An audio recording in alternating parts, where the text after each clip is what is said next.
अब क्या हुआ? हो गया। बोली साची दरबार की जय।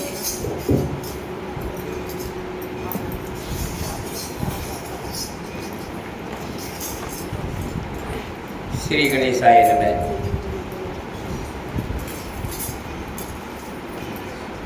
महासरस्वती नमः। शिवाय नमः। माँ दुर्गाय नमः। श्री हनुमंते नमः।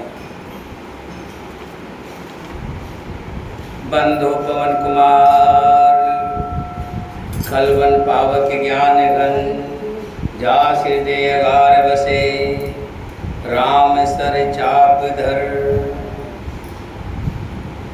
राम कथा की रसिक तुम भक्ति रहे मति धीर। आइए श्वासन लीजिए प्रभु तेज पूंज कपिवीर। रामायण तुलसी कथे कहो कथाय अनुसार। प्रेम सहित आसन गहो आओ पवन कुमार। कथा आरंभ होत है सुनो वीर हनुमान। राम लक्ष्मण जानकी सदा करो कल्याण की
बहुत छल बल सुग्रीव कर ये हारा भयमान। मारा बाली राम तब हृदय माज सरिता। सुग्रीव ने बहुत से छल बल किए बाली के साथ। कल बाली का मरण तो हमने दिखा दिया, लेकिन शुरुआत फिर वहीं से की। बहुत से छल बल किए, अपनी तरफ से बहुत कोशिश की। श्री राम जी ने कहा था कोई छल बल नहीं करना है, तुम चले जाना, बाकी तो मेरा बल अपने आप काम करेगा। लेकिन व्यक्ति अपनी चतुराई करता है। सब जानते हैं कि होगा वही जो मेरे राम जी चाहेंगे, होए वही जो राम रच रखा। लेकिन अपनी तरफ से कोशिश करता है व्यक्ति, और कई जगह कोशिश नहीं करनी चाहिए। कोशिश करनी चाहिए, लेकिन कई जगह मान लो दलदल में आप फंस जाएं। दलदल की एक नीति है कि दलदल में जितने जो हाथ पैर चलाएगा, दलदल में उतना और डूबता जाएगा। कोशिश की बहुत सुग्रीव ने, लेकिन जब सब छल बल काम नहीं आए तो दुहाई, श्री राम जी की दुहाई, प्रभु मेरी रक्षा कीजिए, प्रभु मेरी रक्षा कीजिए। समर्पण कर दिया श्री राम जी की कि अब तो मेरी मौत निश्चित है, बाली मुझे मार डालेगा, अब तुम ही मुझे बचा सकते हो। जब श्री राम जी ने देखा कि अब शरणागत आ गया है सूर्य, तब श्री राम जी ने बाली के बाण मारा। कहाँ पर? हृदय में। लोग कहते हैं छिप करके बाण मारा था, लेकिन मैं कहता हूं कि श्री राम जी को छिपने की जरूरत क्या थी? और छिप करके कोई बाण मारेगा तो कभी छाती पर बाण नहीं लग सकता। छिप करके कोई बाण मारेगा तो पीठ पर बाण मारेगा। छाती पर बाण तो सामने आकर के ही लग सकता है, छिप करके नहीं लग सकता। तुलसीदास जी ने साफ लिखा है। तब श्री राम जी ने तान कर बाली के हृदय में बाण मारा।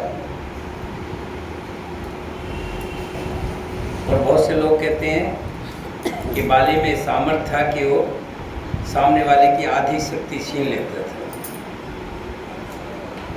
आधी शक्ति किसकी छीनी जा सकती है?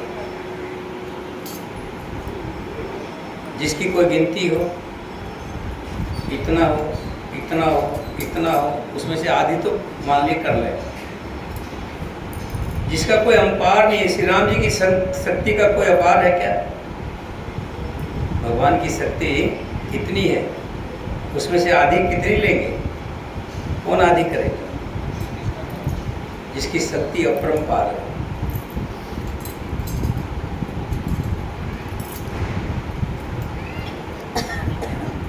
पराविकल महसर के लागे, उन्हें उठ बैठ देख प्रभु आगे। बाण के लगते ही बाली व्याकुल होकर पृथ्वी पर गिर पड़ा। किंतु प्रभु श्री रामचंद्र जी को आगे देखकर वो फिर उठ बैठा। भगवान का श्याम शरीर है, सिर पर जटा बनाए हैं, लाल नेत्र है,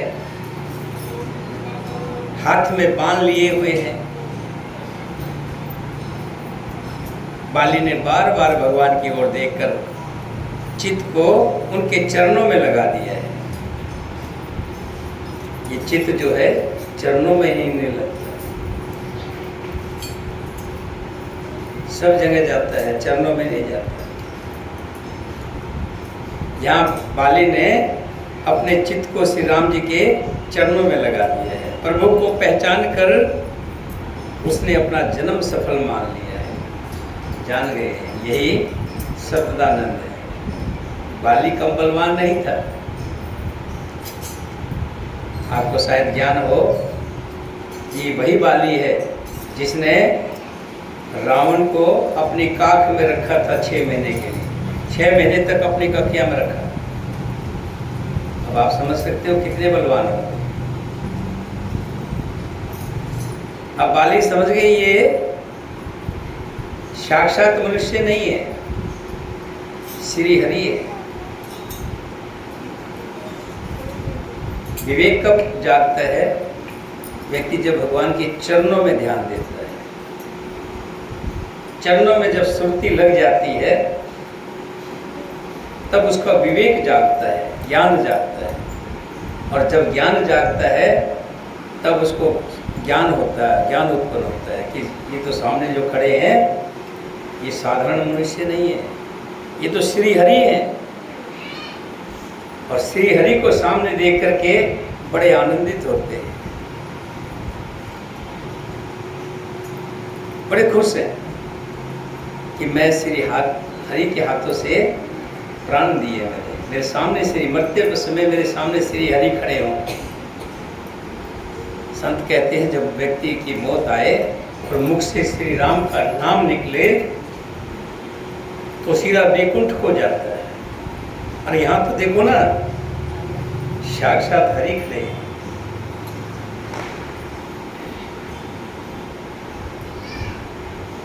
हृदय में प्रीति हो गई श्री राम जी से। लेकिन कुछ कठोर शब्द वचन कहने लगे श्री राम जी की ओर तरफ देखकर। क्या? धर्म हेत अवतरहु गोसाई, मारे मोए व्याध की नाई। मैं बैरी सुग्रीव प्यारा, अवगुण कवन नाथ मोहि मारा। हे गोसाई, आपने तो धर्म की रक्षा के लिए अवतार लिया है कि प्रभु मैं बैरी हो गया,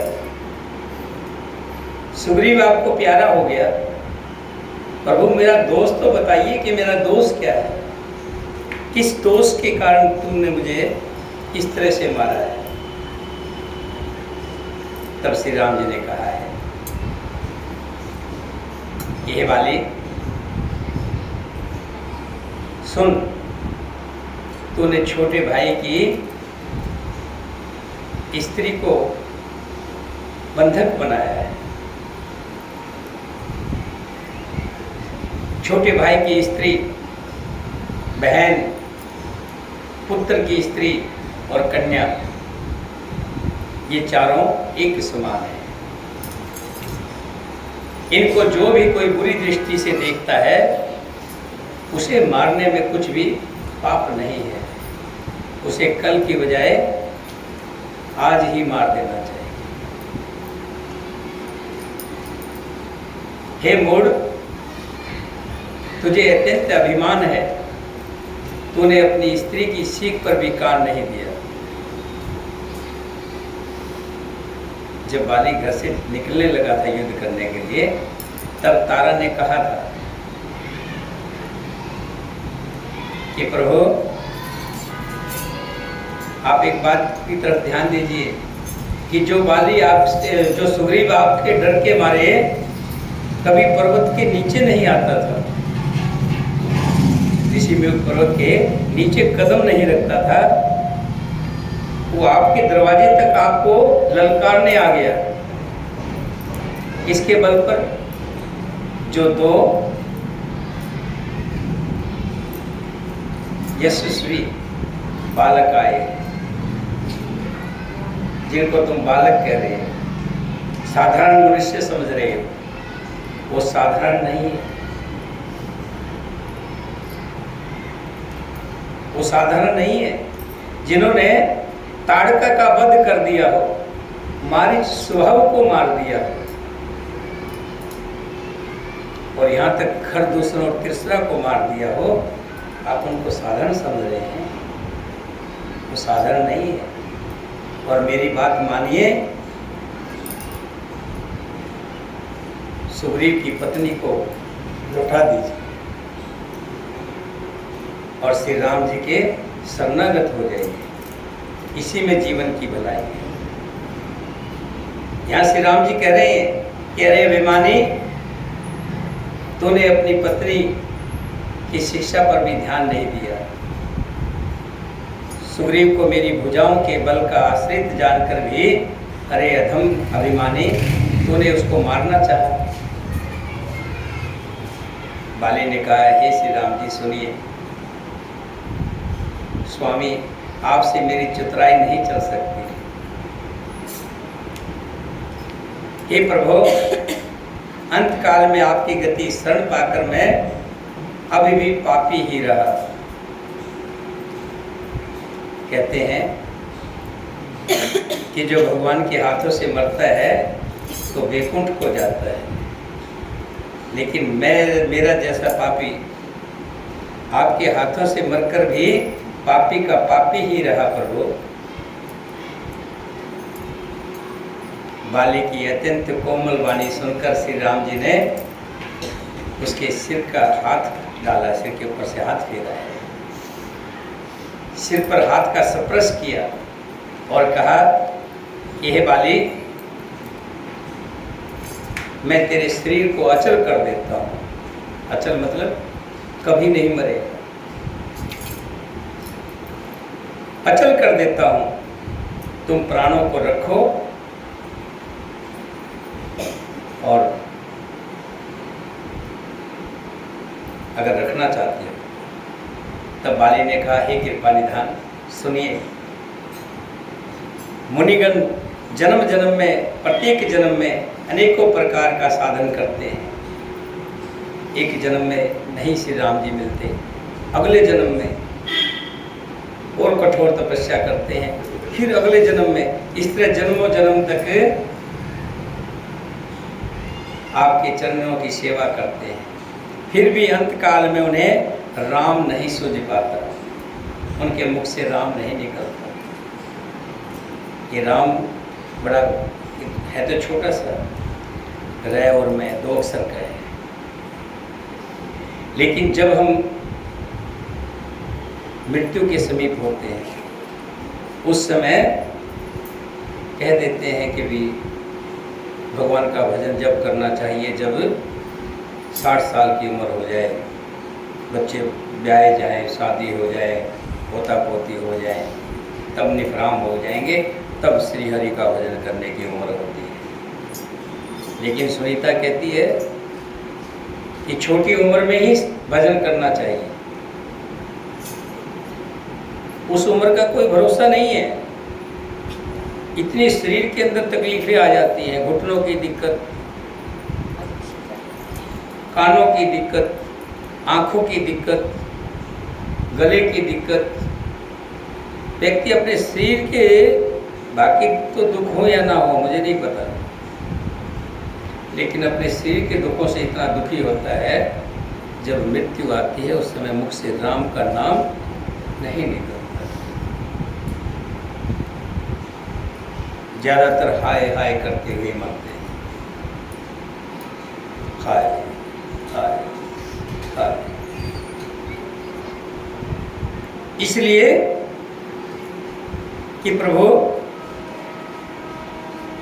जिनके नाम के बल से शंकर जी काशी में सबको समान रूप से अविनाशी गति मुक्ति देते हैं, और मैं तो बड़ा भाग्यशाली हूँ, मेरे जैसा भाग्यशाली कौन होगा कि मेरे सामने साक्षात श्री हरि खड़े, मेरे प्रभु मेरे सामने आ गए हैं। हे प्रभु, ऐसा संयोग कभी बनता है क्या? और बनता है तो किसके लिए बनता है? जो बड़े किस्मत वाले होते हैं।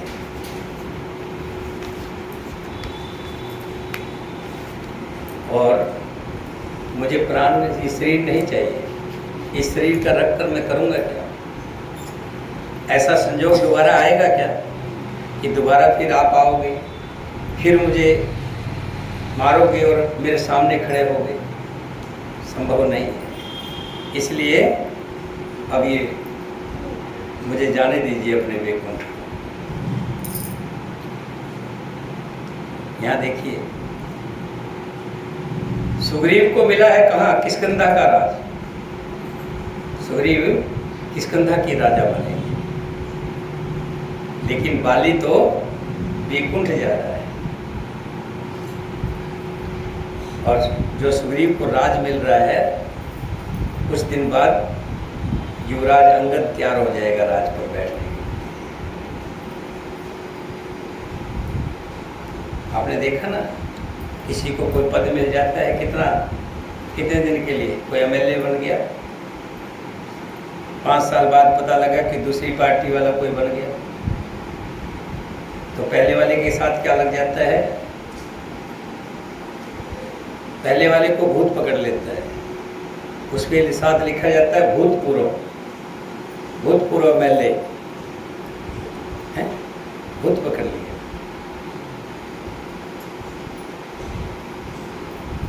और वहां जो वैकुंठ का पद मिल गया, उसको कभी भूत नहीं लगता, वो कभी भूत नहीं बनता। आपने किसी संत के सामने लिखा है भूतपूर्व संत? लिखा कि देखा किसी भूत संत के सामने भूतपूर्व संत? ना, संत हमेशा अमर रहते हैं, मरकर भी अमर रहते हैं, क्योंकि जो श्री हरि के चरणों में लग गया वो वैकुंठ धाम को गया। असली जीवन तो उसी का ही है जिसने श्री हरि के चरणों में शरण ले ली, शरणागत हो गया। फिर कहा, हे प्रभु,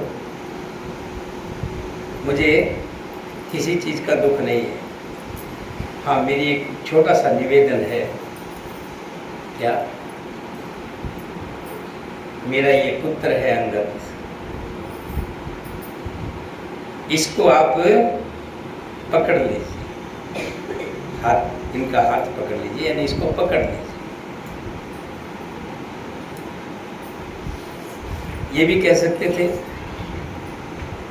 कि अंगद भगवान के पैर पकड़ ले, कह सकते थे ना, अंगद भगवान के शरणागत हो जा, भगवान के पैर पकड़ ले। लेकिन क्या कहा कि हे प्रभु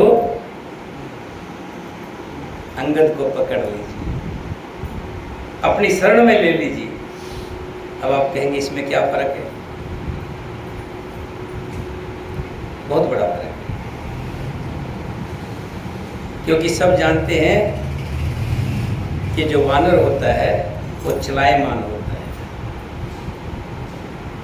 अगर अंगद श्री राम जी को पकड़ेंगे, हो सकता है चलायमान की वजह से वो कभी छोड़ भी सकते हैं, और लेकिन श्री राम जी जिसको पकड़ लेंगे उसको कभी नहीं छोड़ेंगे, हमेशा पकड़े रखें।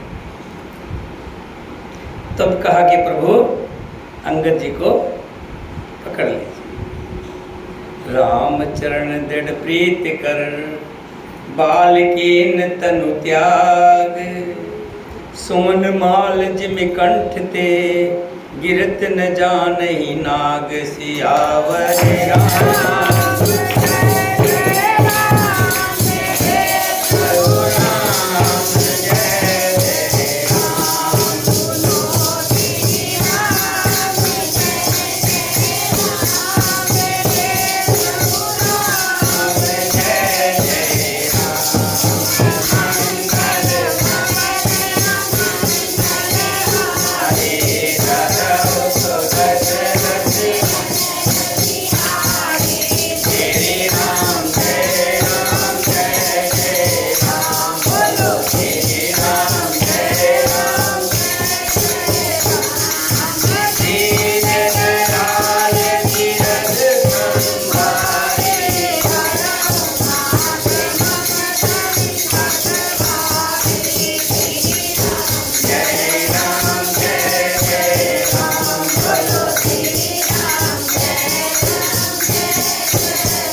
श्री राम जी के चरणों में सुर्त लगी हुई है, इसलिए उन्होंने जो प्राण है ऐसे त्याग दिया जैसे हाथी गले की माला को त्याग देता है। ये मृत्यु इतनी आसान नहीं है, ध्यान रखना। मृत्यु जो है बताते हैं 1000 बिच्छू काटते हैं ना, उसका दर्द भी इतना नहीं है जितना मृत्यु के समय में दर्द होता है। हम लोग कहते हैं वो मर गया, मरने वाले से पूछे कि कैसे मर गया। हमारा 500 रुपया गिर जाए, हम 5 दिन ढूंढते हैं, पता नहीं कहाँ रख करके गिर गया है, कहाँ। और 5000 गिर जाए तो और भी दुखी रहते हैं। ढूंढते हैं बोतल के अंदर। अब पता है कि बोतल के अंदर कभी जाएगा क्या, उसको भी चेक करते हैं। जिस संदूक को कभी छेड़ा नहीं था, कभी देखा नहीं तो उसको भी खोल के देखते, कभी इसमें तो नहीं रख दिया, होता ना ऐसा। और 50,000 चला जाए और 5 लाख रुपया चला जाए,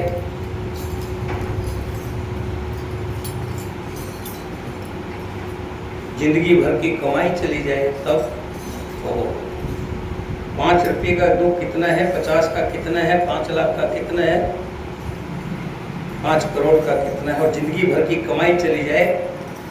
कोई कहे कि तेरा इस घर में अब तेरा कोई वास्ता नहीं।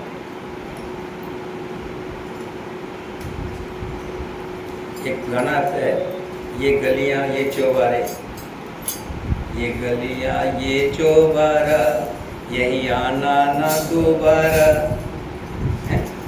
आगे, अब हम तो भय परदेसी, है ना।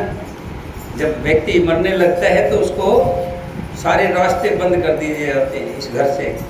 एक दिन अगर भूल करके अंदर किसी को सपने में दिखाई दे गया तो तांत्रिक के पास जाते हैं कि रात को दिखाए, सपने में दिखाई देता है, सपने में आने लगे, उसका भी कोई झाड़ फूस करते हैं। और नहीं करेंगे तो दरवाजे पे कील ठुकवा देंगे लोहे की। सब कुछ छीन लेते हैं, सब कुछ छीन जाता है। जिसका सब कुछ छीन रहा हो उसके साथ क्या व्यतीत हो रहा होगा, कैसा महसूस करता होगा, कितनी पीड़ा महसूस करता होगा। सोचने का विषय है।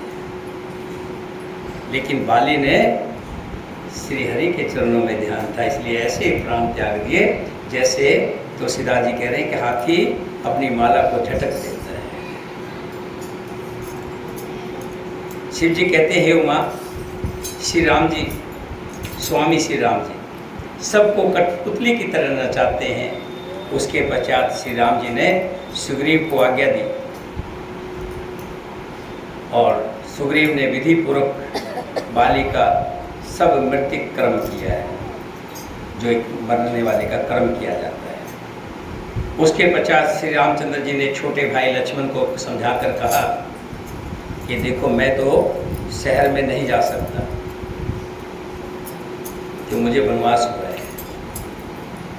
मैं गांव के अंदर या शहर के अंदर नहीं जा सकता, मैं तो जंगल में वन में ही रहूँगा। तुझे वनवास नहीं हुआ है, तू जा सकता है, तो सुग्रीव को ले जा और जाकर के क्या करना है, स्कंधा का राजा बना दे, राज तिलक कर दो। लक्ष्मण जी ने तुरंत ही सब नगर निवासियों को और ब्राह्मणों को, सभी समाज को बुला लिया और उनके सामने सुग्रीव को राज्य दे दिया और अंगद को युवराज बना दिया। हे पार्वती, जगत में श्री राम जी के समान हित करने वाला गुरु, पिता, माता, बंधु और स्वामी कोई नहीं हो सकता। देवता, मनुष्य और मुनि सब की यह रीति है कि स्वार्थ के लिए साथ रहते हैं, प्रीति करते हैं, लेकिन एक मेरे प्रभु है, उनका जो प्रेम है भक्त और भगवान का प्रेम है। उनको और कोई इच्छा नहीं है धन की, संपत्ति की और की, वो तो भगत और भगवान का प्रेम है। और जिन पर मेरे प्रभु प्रेम करते हैं और उन पर कृपा भी बरसाते हैं। जो सुग्रीव दिन रात बाली के भय से व्याकुल रहता था, जिसके शरीर में बहुत से घाव हो गए थे, जिसकी छाती चिंता के मारे जला करती थी, जो ऋषिमुख पर्वत से नीचे आने के लिए भी डरता था, नीचे आने में कांपता था, भय लगता था, आज उसी सुग्रीव को उन्होंने वानरों का राजा बना दिया। श्री राम जी का स्वभाव अत्यंत ही कृपालु है। मेरे प्रभु बड़े दयालु हैं, जिन पर कृपा करते हैं उन्हें माला माल कर देते हैं। और जो लोग ये जानते हुए भी प्रभु को त्याग देते हैं, प्रभु को नहीं भजते हैं, जो संसार के विषयों में फंसे रहते हैं,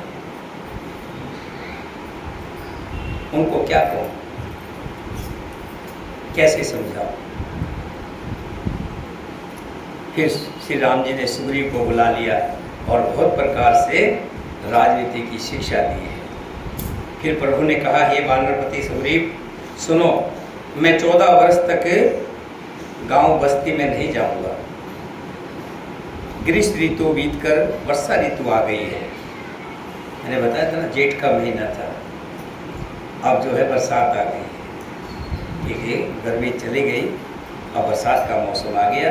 अतः मैं यहाँ इसी पर्वत पर 4 महीने तक, चौमासा होता है 4 महीने, सावन से शुरू होता है, सावन, भादो, आसूस, कार्तिक, साठ से शुरू हो जाता है। 4 महीने मैं इसी पर्वत पर रहूँगा। तुम अंगद सहित राज्य करो, लेकिन ध्यान रखना, मेरे कार्य को भूल मत जाना, दिमाग में बनाए रखना। उसके पश्चात सुग्रीव जी घर लौट गए। तब श्री राम जी पर्वत पर वहीं जाकर के रुक रहे हैं अपने भ्राता श्री लक्ष्मण जी के साथ। अब आप ध्यान दीजिए, आपका कोई गुरु मित्र आपको पता लगे कि पास में आया है 10 किलोमीटर दूर पे, नजफगढ़ आया हुआ है या कोई आसपास में आया हुआ, रोहनी में आया हुआ है, तो महीने 2 महीने में एक बार जाके मिल के आओगे कि नहीं मिल के आओगे? जाते हैं ना मिलने के लिए। यहाँ तो सुग्रीव को 4 महीने हो गए, एक दिन भी नहीं श्री राम जी के पास आया, हाल चाल पूछने भी नहीं आया कि प्रभु कैसे हो। राजमद में इतना भूल गया, सब कुछ भूल गया। श्री राम जी ने कहा, हे लक्ष्मण, मेरा धनुष लाओ, मैं अभी उसको परलोक से धार दूंगा। लक्ष्मण जी जैसे हाथ में धनुष लिए खड़े, फौरन लिया और पकड़ा दिया। राम जी कह रहे, तुम तो सचमुच में ले आए, मैंने ये थोड़ा कहा था आज ही मार दूंगा, काल मारूंगा, काल। ये ध्यान रखना, कभी आपको गुस्सा आए तो गुस्से में तुरंत काम मत करना। हम क्या करते, गुस्सा आता है, अभी लोग अंदर से कोई लाठी मिली, भाला मिला, अगर रिवॉल्वर रखा तो रिवॉल्वर निकाल लेते हैं। अभी रात के चाहे 12 बज रहे हैं, गुस्सा कंट्रोल नहीं हो रहा, रात को ही मारने लग जाते, अभी मार देंगे, जान ले लूँगा, करते ना सर। गुस्सा कंट्रोल नहीं होता। लेकिन ध्यान रखिएगा, श्री राम जी ने क्या कहा, काल, आज नहीं, काल मारूंगा, मारूंगा पर काल मारूंगा, कल पे छोड़ दें। गुस्से को हमेशा थोड़ा रोक लें, गुस्से को कंट्रोल करें।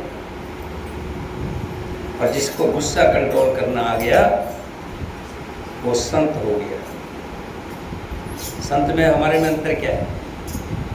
संतों को गुस्सा कंट्रोल नहीं करना आता है, और हमारे जैसे ज्ञानी जो होते हैं उनसे कंट्रोल में नहीं होता। रूपमती कह रही थी ना, एक बार कहो मैं इसको अभी पकड़ लेती, हुआ था ना मामला है। चंदा तो कह रही थी, कहाँ गई वो, आप आती नहीं है, वो आएगी, कुछ दिन नहीं आएगी, क्योंकि शायद उसके बहू को बच्चा होने वाला, कुछ ऐसा डिलीवरी केस जो भी था, ऐसा कुछ था। वो कह रही थी, भैया मुझे अभी कहो, मैं अभी इसको पकड़ के जो ना पीट दूँ अभी। हमने क्या कहा बार बार आपको,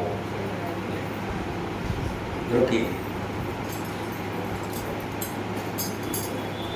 जब राम ने रावण को भी मारा तो कई बार उसको भेजा, संदेशा भेजा, देखिए हम झगड़ने नहीं आए, आप सीता जी को लौटा दें। लेकिन जब सिर से ऊपर पानी जाने लगा तब राम जी ने जो है धनुष उठाया।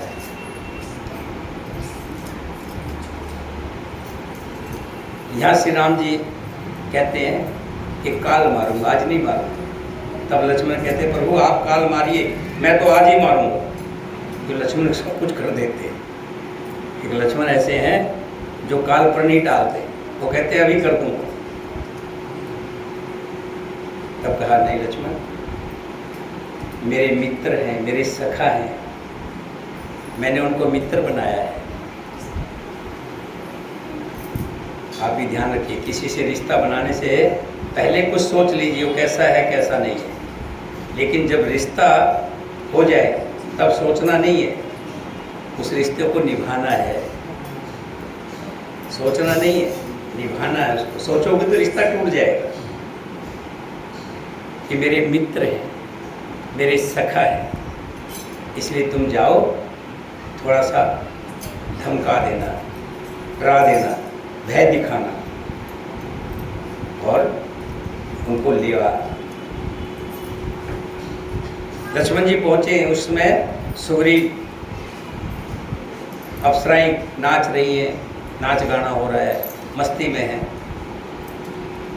टंकार किया जोर से लक्ष्मण ने, बहुत तेज गर्जना हो, सब हिल गया एकदम से।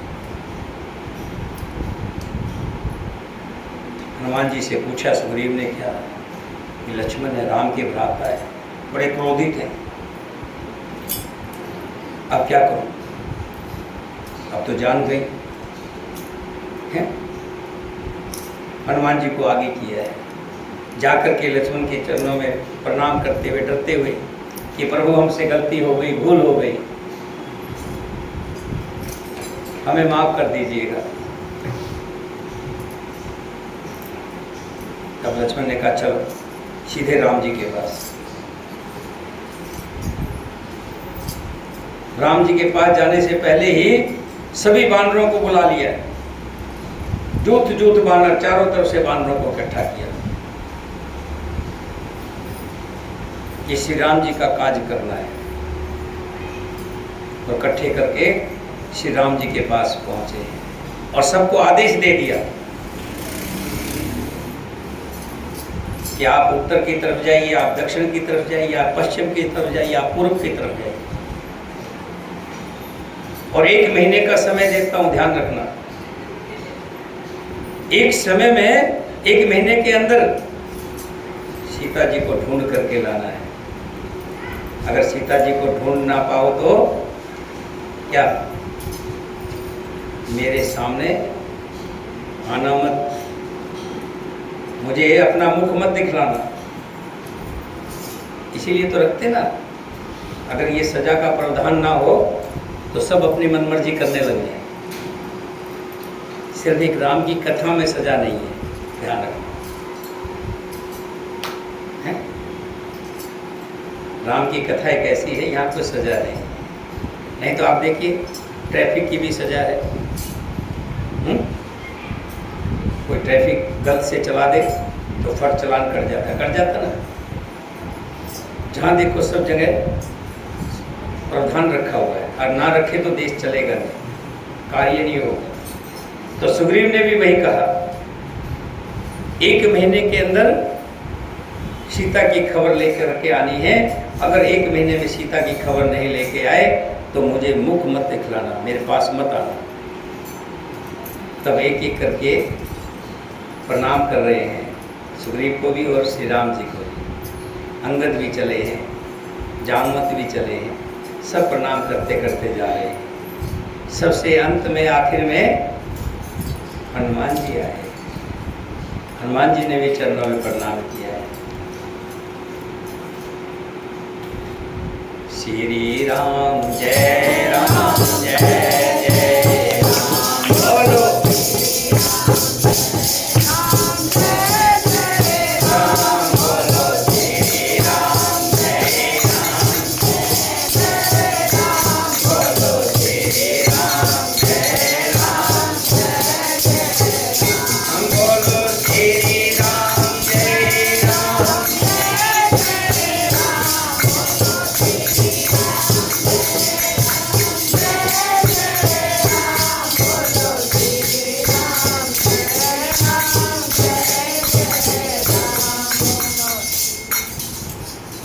ये ध्यान रखिएगा। अगर हमने संजू से कहा कि ये काम ऐसे कीजिए,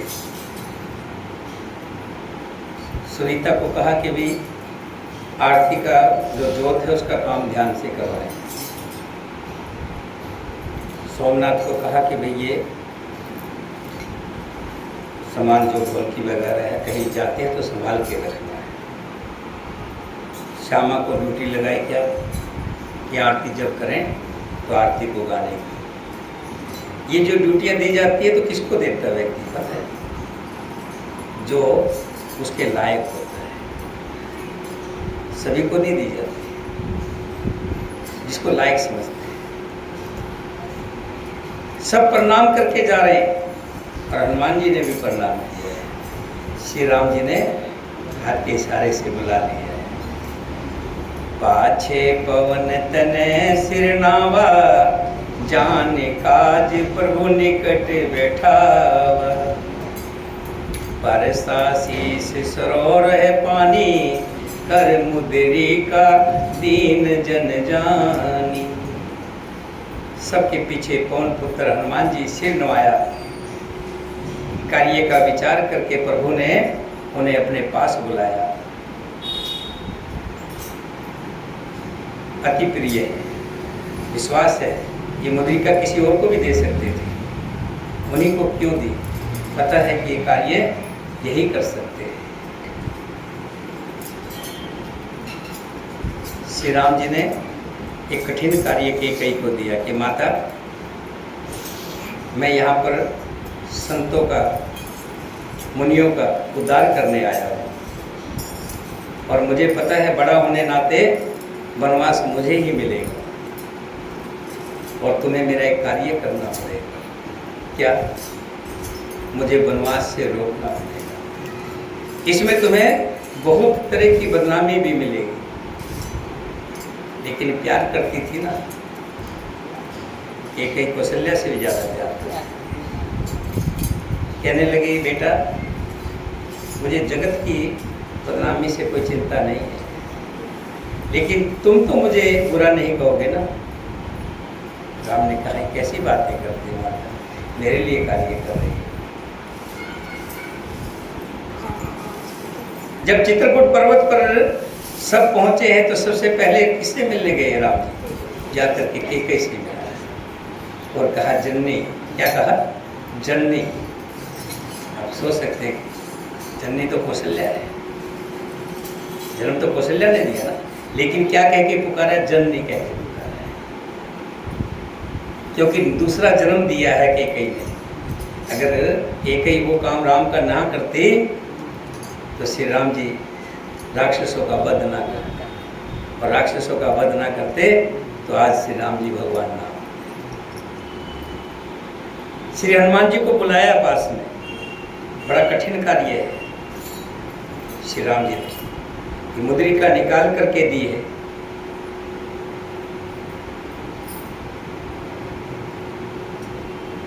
और मुद्रिका उठाकर उतार कर दी और कहा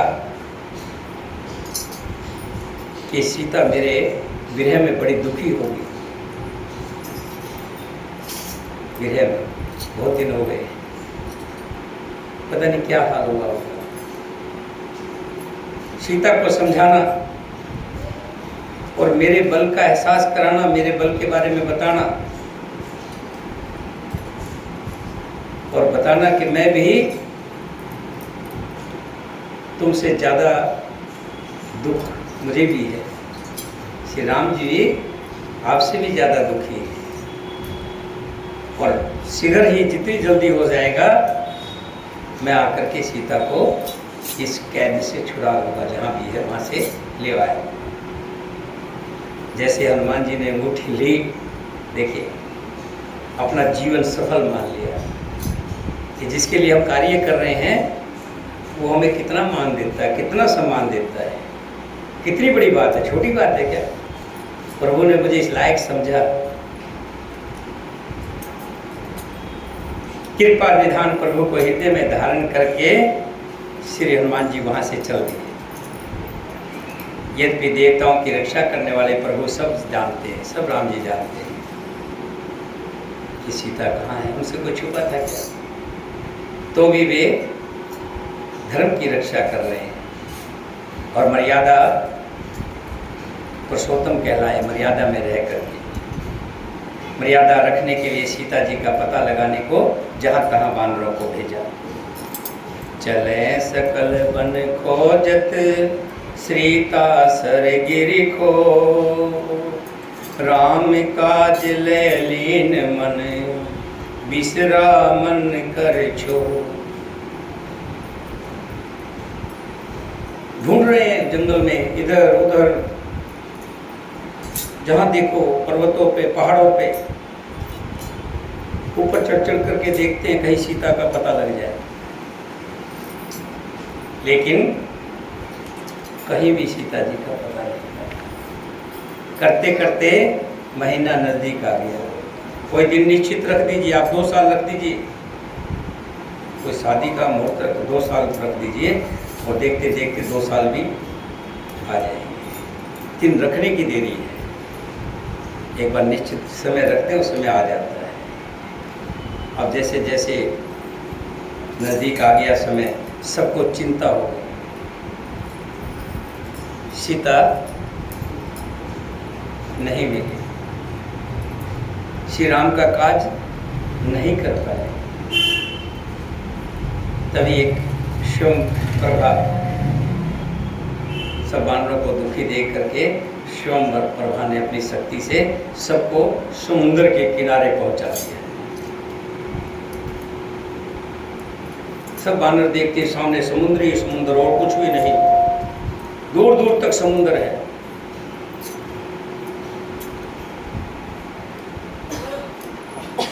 तब कहते हैं अब तो मौत निश्चित है।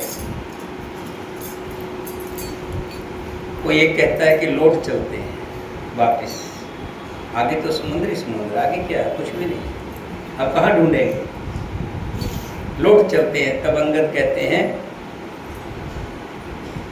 लौटने में भी मौत है, वहां जाएंगे तो सुग्रीव मारेंगे राजा, और अगर यहाँ रहेंगे तो यहाँ कुछ खाने पीने को भी नहीं है, यहाँ वैसे ही मर जाएंगे, मरना तो है। और दोनों ही प्रकार से हमारी मृत्यु हुई। यहाँ तो सीता जी की सुध नहीं मिली और वहाँ जाने पर वानरराज सुग्रीव मार डालेंगे। कहे अंगद लोचन भर बारी, लोचन मैंने आंखें, बारी मैंने भर करके आंखों में पानी डाला। कहे अंगद लोचन भर बारी, दो प्रकार भई मृत्यु हमारी।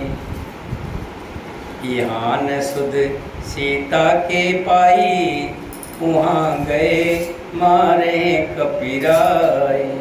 कपिराई कौन? सुग्रीव। वे तो पिता के वध होने पर ही मुझे मार डाल। श्री राम जी ने ही मेरी रक्षा की, इसमें सुग्रीव का कोई एहसान नहीं है। अंगद बार बार सबसे कह रहे हैं कि अब मरण है, इसके अलावा और कुछ भी नहीं है।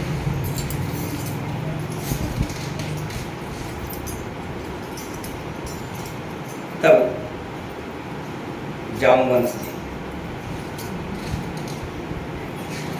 सबसे बुजुर्ग है, इसीलिए कहते हैं कि बुजुर्ग को जरूर होना चाहिए घर में। आजकल के बच्चे तो क्या करते हैं, शादी होती है और तीसरे दिन कहते हैं अलग हो जाए, घर में खटपट शुरू। लेकिन वो ये नहीं जानते बुजुर्गों का साया कितना कीमती होता है। जिसके घर में बुजुर्ग होते हैं उन बच्चों को कोई चिंता नहीं होती, कोई सोच नहीं होती।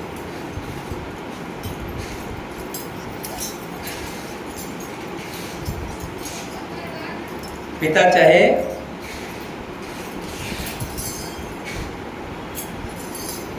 सौ साल का हो जाए, जंजर हो जाए, बेटा चाहे 80 साल का हो जाए, जब तक पिता है तो बेटा अपने आप को बच्चा ही समझता है। वो कहता मेरे पिता जिंदा है, मुझे काहे की चिंता है, माँ बाप जिंदा है। कोई कष्ट आता है तो पहले पिताजी अपने सिर पर झेलते, माता अपने सिर पर झेलती। बच्चे के पास तो उसकी बाल भी ताती हवा भी नहीं आने देती, सब अपने आप झेल लेते। जिस घर में बुजुर्ग नहीं होते, माता पिता नहीं होते, सास ससुर नहीं होते, उन घरों को तो भगवान ही बचाने वाला है, उनका तो वही रक्षक है। मैं तो कहता हूँ अगर मेरी आवाज़ को कहीं जा रही हो, कोई नव दंपति या माता पिता से अलग होकर के जो मूर्ख निदान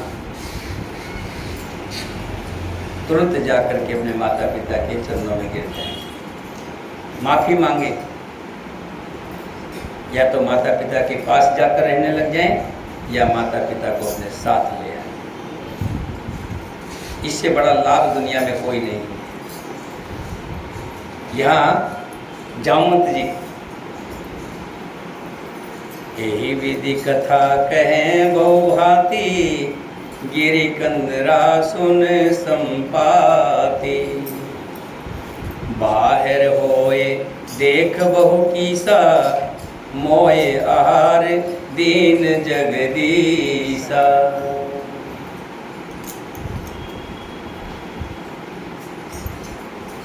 जब कभी ऐसी कोई समस्या आ जाती है तो क्या होता है, बैठ करके विचार करते हैं।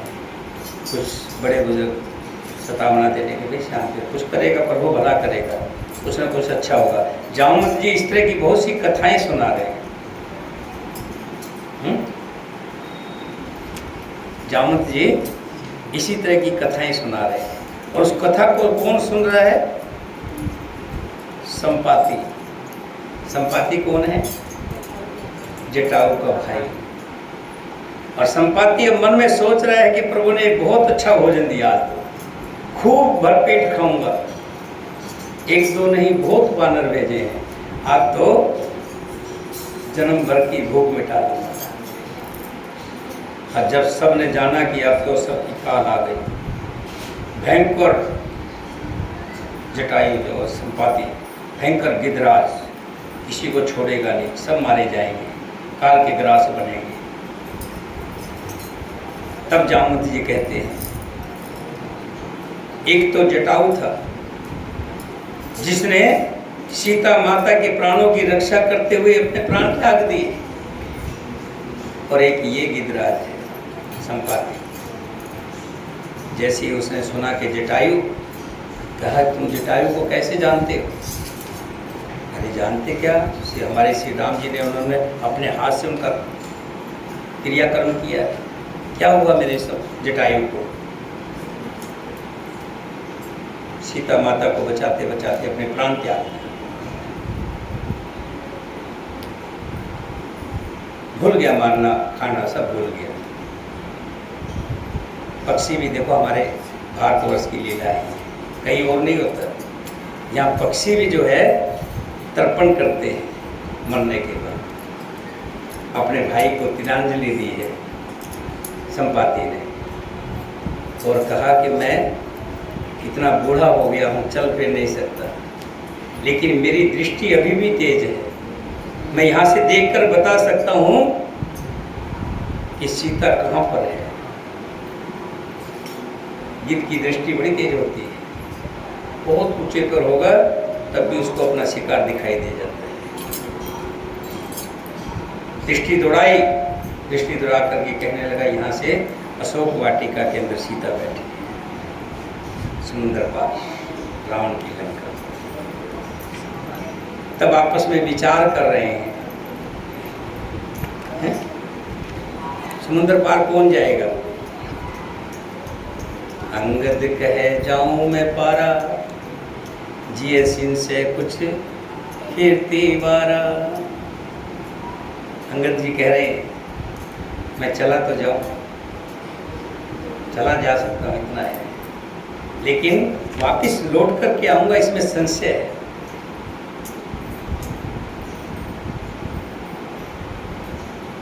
तब जामवंत जी हनुमान जी को उनका बल दिखाते हैं। हनुमान जी को एक बार श्राप मिल गया था जिससे वो बल भूल गए थे, और कहा था कि जो तुम्हें तुम्हारे बल का एहसास कराएगा तो तुम्हारे को बल आ जाएगा, वापस बल आ जाएगा। जामवंत कहे तुम सब लायक। हनुमान जी आप बहुत बलवान हैं, आप सब लायक हैं, ये कार्य आप कर सकते हैं। अब कल की कथा में हनुमान जी सुंदरकांड शुरू हो जाएगा। अभी तक हम किष्किंधा कांड में थे, कल से सुंदरकांड है, और ये 2 दिन 4 दिन जो भी चलेगा इसका आनंद लेंगे। और श्री हनुमान जी कैसे कैसे लंका में जाएंगे, सारी कथा भी कल से शुरू होगी। बोलिए सियापति रामचंद्र भगवान की जय। कहाँ है वो लिस्ट जिसमें लिखा था कि भंडारे का सामान? तो सर एक बात और सर, ढिलवाई करना पड़ेगा, इतना खाना बनाना। 1 मिनट रुक जाइए, सब होगा, देखिए। अरे श्री हरि जिसने जन्म दिया है तो खाना भी देंगे ना वो। और वो कहाँ है जो लड़की का एक आया था? दे देना। भंडारे का आप सब लोगों ने सोचा कि रामनवमी को भंडारा रखा जाए, जिसमें आज एक व्यक्ति उसको सुन करके कथा में सुना, उसने यहाँ हम चर्चा कर रहे थे ना, तो उसने रामायण पढ़ी होगी, सुनी होगी, तो उसमें चर्चा देखी कि भंडारा हो रहा है, तो आज आया था 5 किलो आटा और 1 किलो रिफाइंड दे करके गए हैं। हमने उनका धन्यवाद कर दिया है और प्रभु से प्रार्थना की है, प्रभु ऐसे ऐसे व्यक्तियों का उनके कहे बगैर ही कार्य कर देना। वो सिर्फ कहते हैं ना, प्रभु मेरा कार्य कर देना, लेकिन प्रभु ऐसे व्यक्ति का कार्य बिना कहे कर देते हैं। का है, देखिए सूजी 2 किलो श्यामा की है, 2 किलो सुनीता की है, ले आइए जल्दी ले आइए। आप में से किसी का विचार है सूजी और देने का? 4 किलो हुई है, ये विचार किया कि 1 किलो और कर ली जाए, 5 किलो 1 किलो। अच्छा चलिए, रिफाइंड की बात आ रही थी। 2 किलो पूनम ने और दिया है, 2 किलो दीपाली का है, 2 किलो सरोज का है, 2 किलो मीरा चौरसिया का है, 2 किलो रूपमती का है, 2 किलो प्रीति का है, 2 किलो पूनम का है और 1 किलो ये आ गया है, 13 किलो हो गया। 2 किलो रिफाइंड और चाहिएगा। 1 किलो रिफाइंड, 1 किलो आपका, 1 किलो रिफाइंड मेरा। चलिए 1 किलो सूजी हो गई मीरा की, 1 किलो चीनी, 1 मतलब मीरा की हो गई, और रिफाइंड हो गया 1 किलो हो गया आपका सुशीला का, और 1 किलो चीनी 1 किलो चीनी ये हो गया, और 1 किलो रिफाइंड आपका, 1 किलो रिफाइंड मीरा झा का। चलिए अब हमारा 2 किलो आलू मीरा झा 1 किलो। अब हमारा 15 किलो घी हो गया, रिफाइंड हो गया, बाकी प्रभु जैसी इच्छा होगी वैसे हो जाएगा। इसके बाद आटा था 10 किलो पूजा का है, 10 किलो राजकुमारी घी वाली का और 5 किलो लक्ष्मी का है। 25 किलो आटा बहुत है, जो 5 किलो ये आ गया, 5 किलो, हाँ 5 किलो गुड़ का है, 30 किलो आटा हो गया। सूजी को कम देख लो, सूजी लग नहीं 5 किलो होगी, ज़्यादा क्या करेंगे। चीनी 2 किलो बबली की है, 2 किलो सुनीता की है आपकी, 2 किलो प्रमीला की है। प्रमीला नहीं आई यार, अच्छा, और 1 किलो चीनी आपकी है सुशीला की। देखिए मेरा ख्याल 5 किलो तो इसमें चलेगी, चीनी और तो कहीं लगेगी नहीं, चीनी तो सिर्फ हलवे में लगनी है। चीनी पूरी हो गई है, चीनी कोई मत लिखवाना, ठीक है। अच्छा 2 किलो काला चना गीता देवी, घर से बना के लाना पड़ेगा दीदी, घर से बना के लाना पड़ेगा, घर से बना के लाना काला चना शाम को भिगो देना, सुबह उसमें अपना नमक मिर्च डाल के तड़का देना। चलिए हो गया। उसके बाद टमाटर है, टमाटर देख लीजिए। आलू पहले बता दूं, 5 किलो अनीता के हैं, अनीता का 5 किलो चंदा के हैं, चंदा अच्छा हो गया। 5 किलो फूला के हैं, फूला नहीं है यार, चलिए 5 किलो गंगा के हैं, 5 किलो आलू।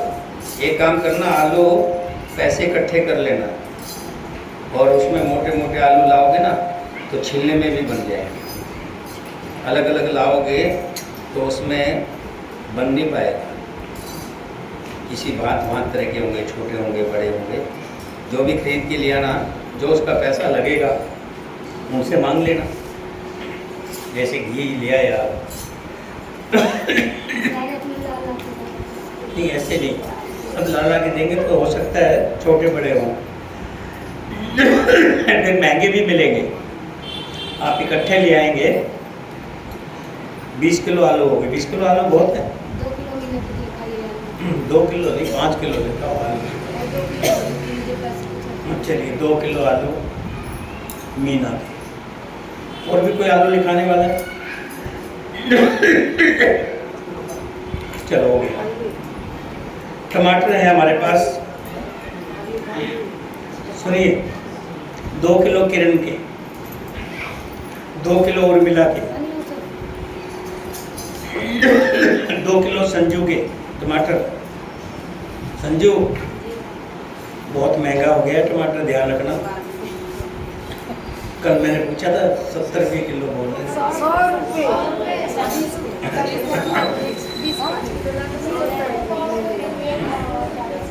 ये इकट्ठी सब्जी मंडी से मंगवा लेना, ऐसे इकट्ठे करके, उसमें आपका फायदा होगा। आधा किलो अदरक, आधा किलो मिर्ची, दीपाली का है, दीपाली चना हो गया।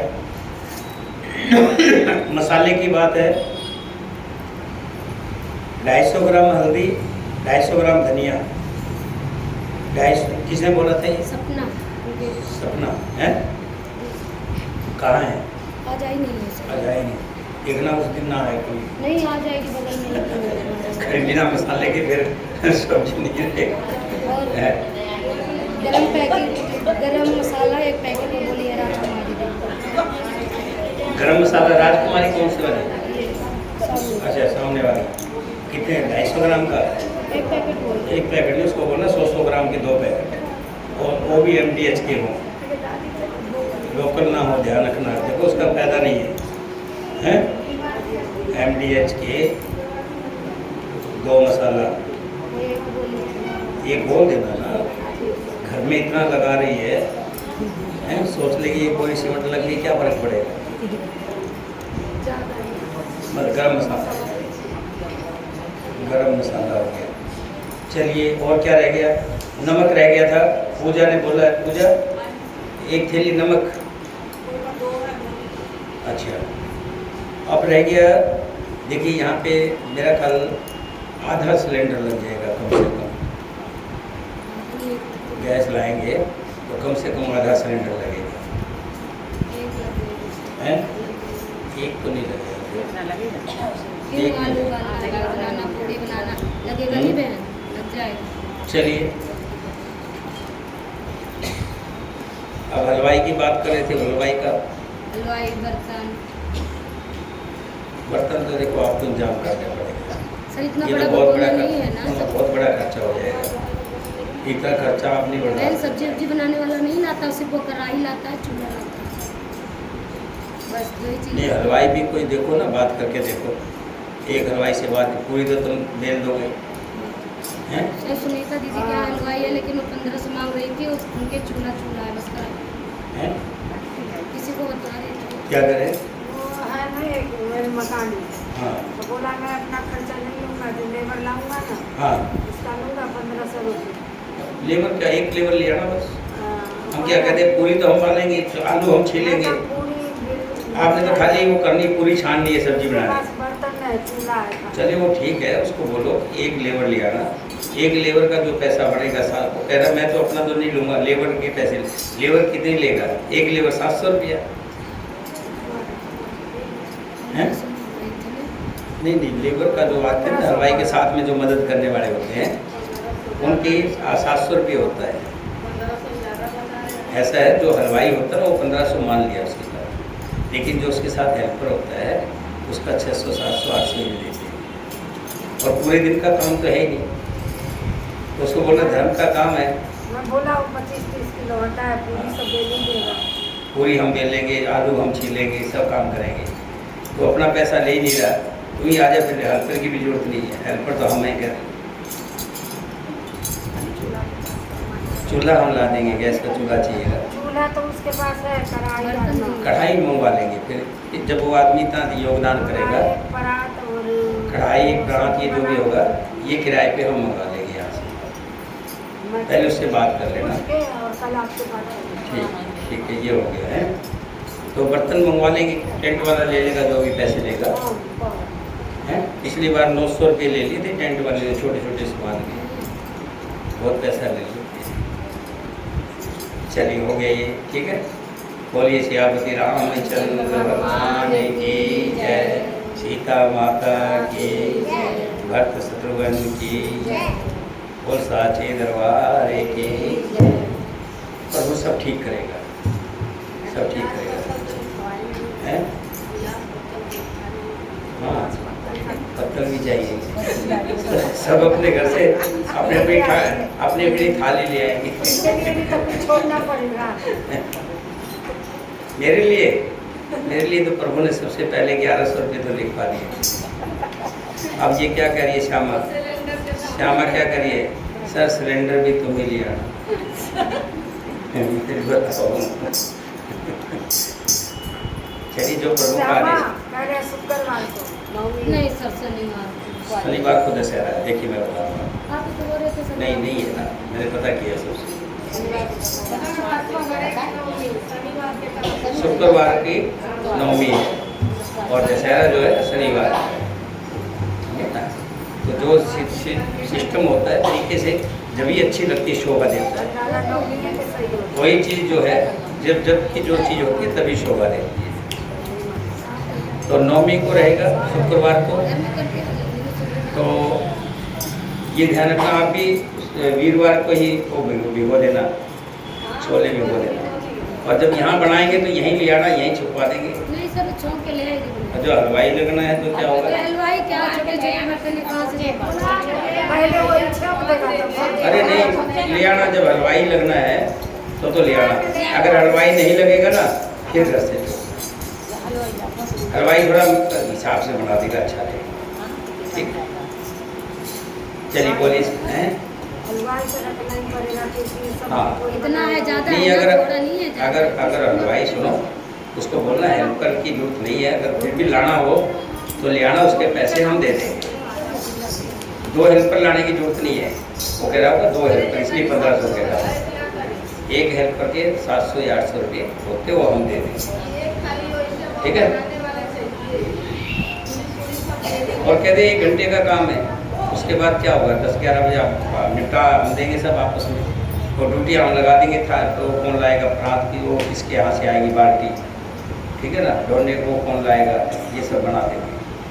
फिलहाल तो बनाने की सोचो, खिलाने की फिर बाद में सोचो। 2 ही किलो वो 2 किलो भंडारे में 2 किलो। कन्या खिलाना मतलब कंजकों को खिलाना है ना, कंजकों को खिलाना कुछ कर नहीं। ज़्यादा की जरूरत नहीं है। 2 किलो भी मैं कहता हूँ ज़्यादा है। भंडारे में चने की क्या जरूरत है? भंडारे में चने की तुम एक काम करना, आधा किलो करना। 9 कंजका को तो खिलाना है। क्यों भाई सुनीता? चना तो आधा किलो बहुत है। ज़्यादा चना क्या करेंगे? भंडारे में तो पूरी सब्जी चलेगी। ठीक है, आधा किलो चना। बोलिए सियापति रामचंद्र भगवान की। अब बढ़ती है 2 किलो पूजा भाई तेरा तो 2 किलो वही लिखवाया, वो तो कुछ लिखवाया नहीं। अच्छा 10 नहीं, मैं सोच रहा था मैं जो टाटी टूटी आएगी क्या कहते हैं उनको, प्लेट वगैरह गिलास वगैरह। हाँ तो नहीं वो कहे चना आधा किलो लाएंगे ना तो फिर हम पत्तल क्या लाओगे फिर? टाटी पत्तल